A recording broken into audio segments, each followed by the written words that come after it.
सुधाकर दाभाडे। आज महिला दिनानिमित्त मला एक गोष्ट प्रकर्षाने अशी आठवते की डॉक्टर बाबासाहेब आंबेडकरांनी फक्त महिलांसाठीच हिंदू कोड बिल दिलं होतं आणि त्या हिंदू कोड बिलामध्ये त्यांनी फक्त आपल्या मागासवर्गीय महिलांकरताच त्यांनी काही तरतूद केलेली नव्हती, तर समाजाच्या सर्व स्तरातील गरीब श्रीमंत सगळंच महिलांसाठी त्यांनी त्याच्यामध्ये लिहून ठेवलेलं आहे की महिलांवर अत्याचार झाले नाही पाहिजे। आणि आज प्रकर्षाने त्यांची आठवण मला होत आहे की बाबासाहेब आंबेडकरांचं जर हिंदू कोड बिल ते जर त्याच वेळेस पास झालं असतं तर आज महिलांची स्थिती तरी खूप वेगळी असती। तरी पण महिला आज कोणी महिला हवाई जहाज चालवतात, कोणी महिला आगगाडी चालवतात, तर कोणी महिला कुठे पोहोचल्या, कोणी मोठ्या ऑफिसर झाल्या, IAS झाल्या, PSI झाल्या।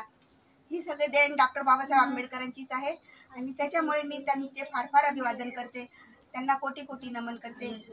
हे असे बाबासाहेब आज समाजामध्ये जन्माला आले आणि आम्ही आमच्या बुट्ट जरी बनवून त्यांच्या चरणी वाहिले तरी पण ते फार कमी होईल।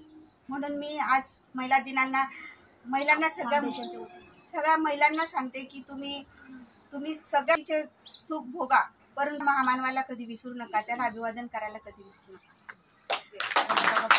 हा कार्यक्रम हा रमारत्न फाउंडेशन संचलित सावित्रीबाई क्रांतीज्योती सावित्रीबाई फुले महिला मंडळ यांच्या आणि रंजना शेळके यांच्या अध्यक्षतेखाली हा कार्यक्रम पार पाडलेला आहे, तर मी त्यांचं खूप खूप पुण्यानुमोदन करते। जय भीम, जय बुद्ध। मी रुपाली पुष्कराज शेळके। आज 8 मार्च आपण सर्वजण इथे महिला दिन साजरा करण्यासाठी जमलो आहोत।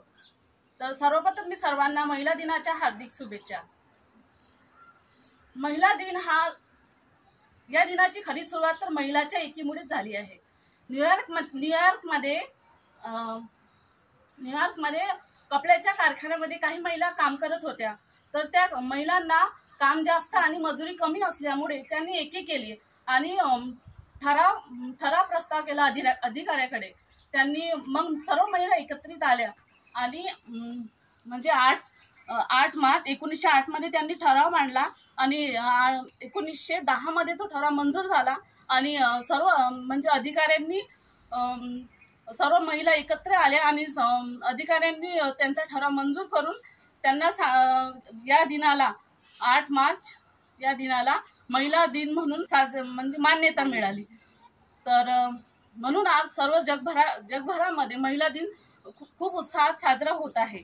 तर शेतातील मजुरापासून ते राष्ट्रपदापर्यंत आज महिला खूप मोठ्या पदावर गेल्या आहेत।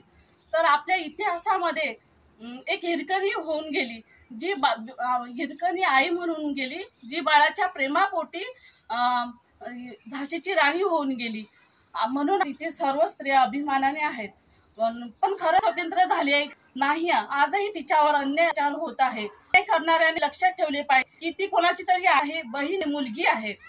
स्त्री पुरुष समानता समाजात आचरणात आणायला हवी। शिक्षणाचे महत्त्व समजून पुण्यामध्ये मुलींची पहिली शाळा काढली, अशी ज्योतिबा फुले यांच्या पत्नी क्रांतीज्योती सावित्रीबाई फुले।